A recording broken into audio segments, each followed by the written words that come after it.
7 suppressed inventions that would have changed the world. Alexander Light, Humans Are Free reports, the world is steeped in poverty with precious little in the way of humanitarian advancement because the ruling elite suppressed a number of technologies that could have changed the world, creating a utopia.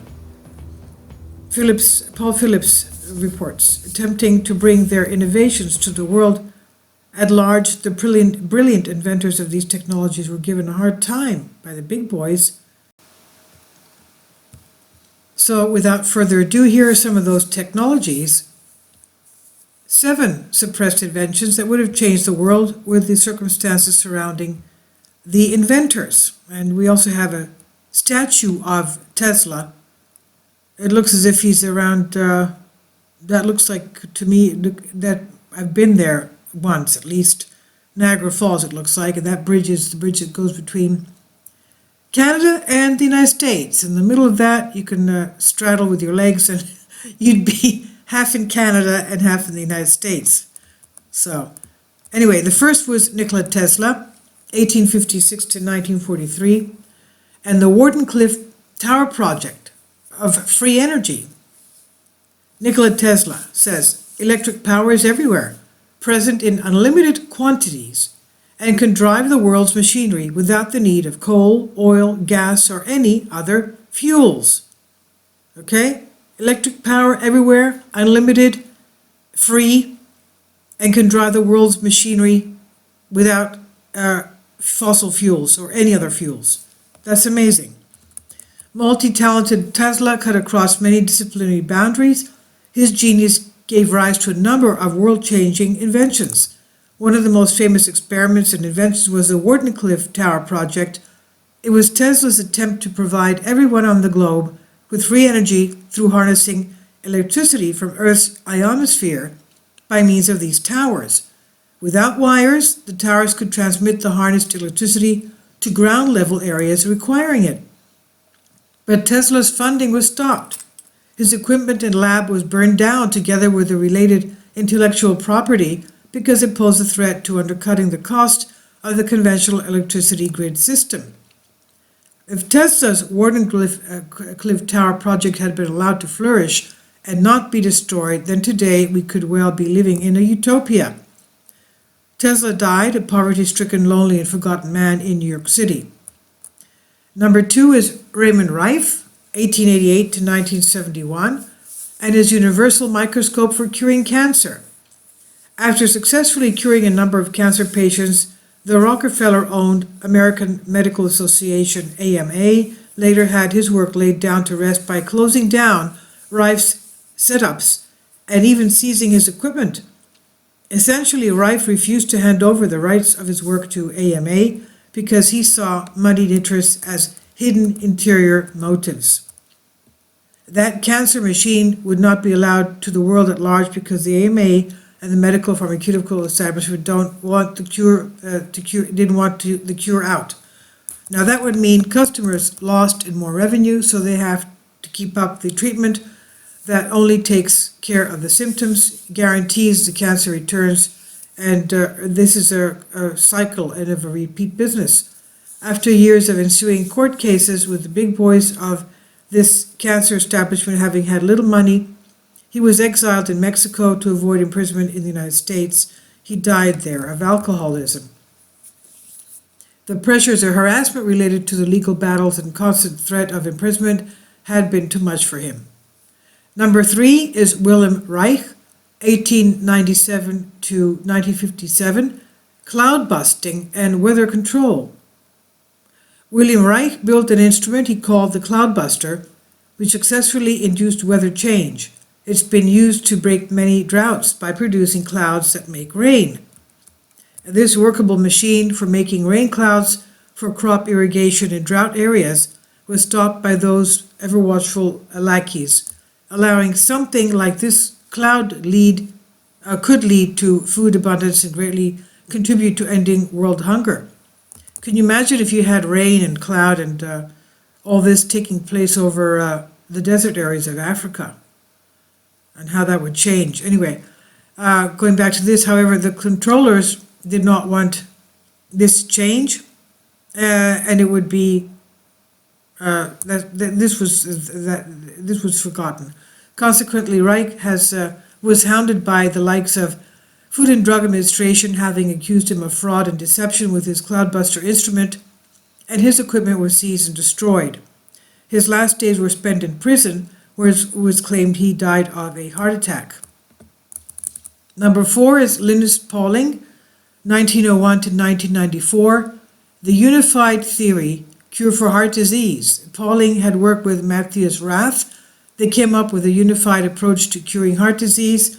Essentially, they found that heart disease is a result of long-term vitamin C deficiency, he said.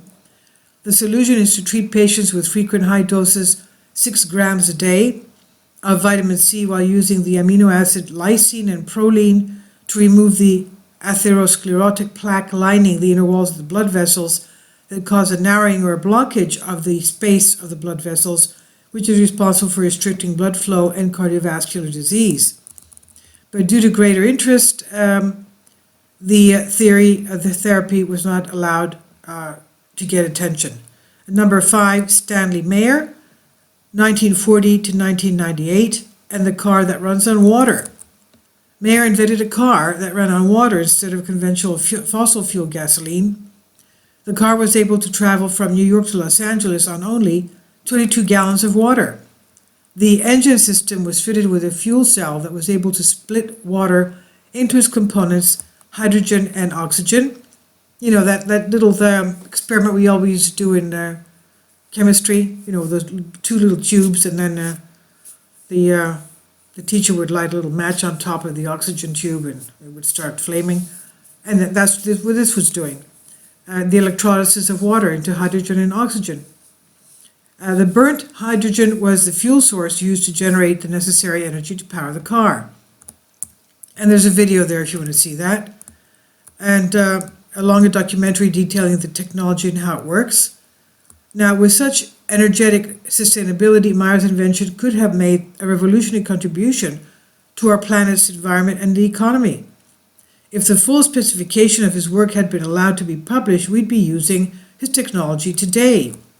Meyer turned down the offer of $1 billion to hand over the rights and patents.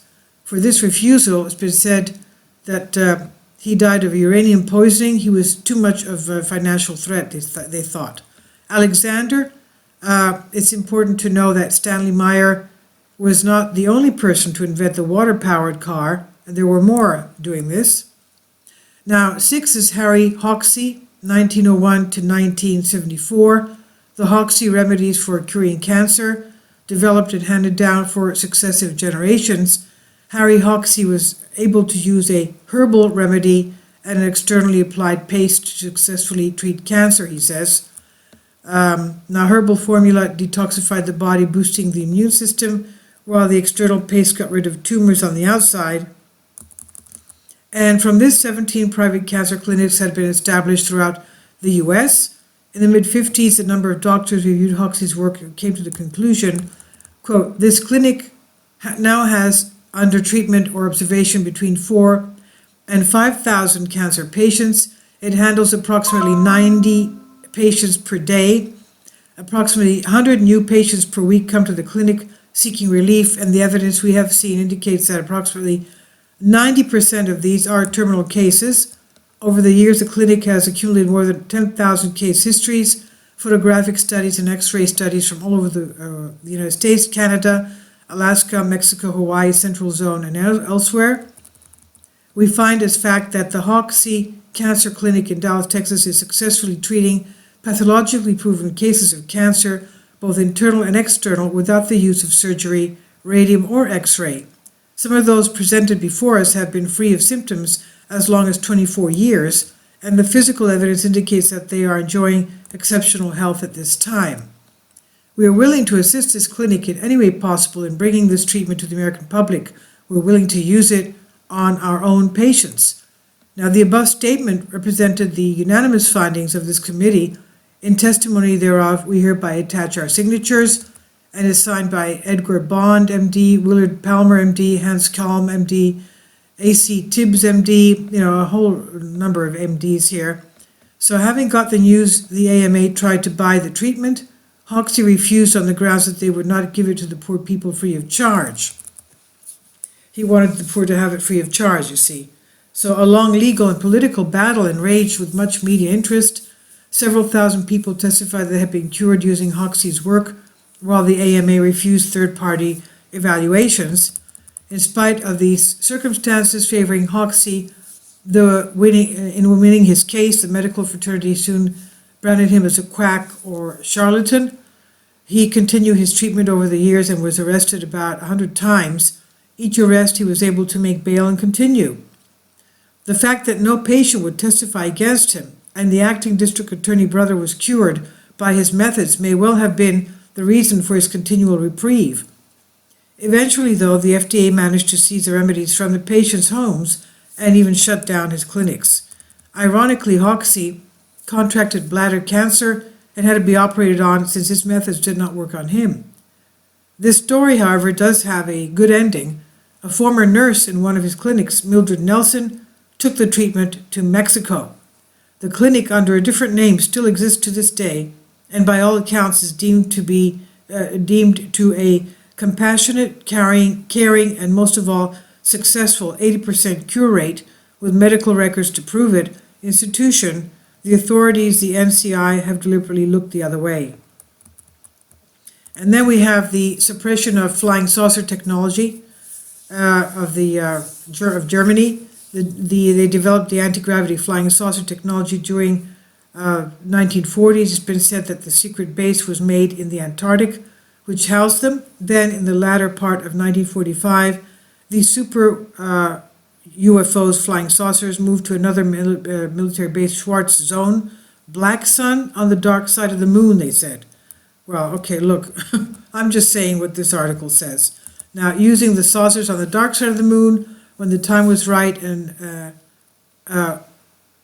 they would, do whatever they wanted. During the number of eyewitness accounts in London, New York, and Prague reported these strange-looking bell-shaped flying objects with Iron Cross insignia traveling at very high speeds. An engineer named Joseph Andreas Epp claimed he had been involved in the development of the technology during that time, and that the Schriever-Habermal project involved some 15 different flying saucer prototypes. And now, what happened to this technology years after, we have no idea. In reflection, John F. Kennedy in 1963 said, "No problem of human destiny is beyond human beings. Man's reason and spirit have often solved the seemingly unsolvable, and we believe we can do it again." So we have seen an all too familiar pattern as in the above Inventions 1 to 6. The inventors are approached by representatives of a ruling establishment who highly praise their inventions and offer to buy their patents. However, the inventors feel that something is not right, that the establishment, having ulterior motives usually related to moneyed interests, so they refuse to sell their work and their patents. Then the establishment tries to having deformation of character for the inventors, court actions, and should they refuse to sell their work and hand over their patents.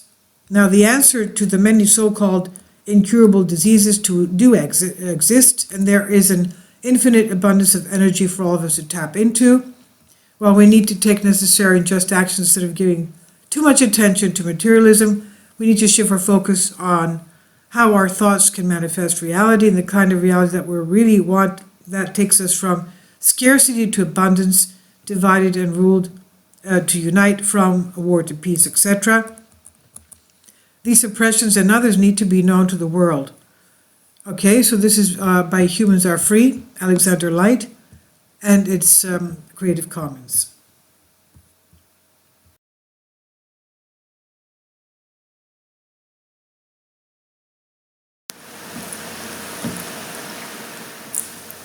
If you'd like to join me on my Patreon account, you will hear content not covered by mainstream media. These riveting stories will be based on my research, and I will state my opinions and give my personal insight on diverse and controversial subjects and world events. events not covered by mainstream media, and not supported by YouTube guidelines. So whatever I have on my Patreon, most of those will not be on my YouTube channel. Please consider becoming a member today. More of the most significant and important videos will be on my Patreon channel. Your support helps me to continue my research and keeps this YouTube channel alive. And we depend on your support, your generous charity, because we help economically challenged families here in Athens, Greece, in Kapota, and we also help the young generation with university tuition and the community around our church. Thank you.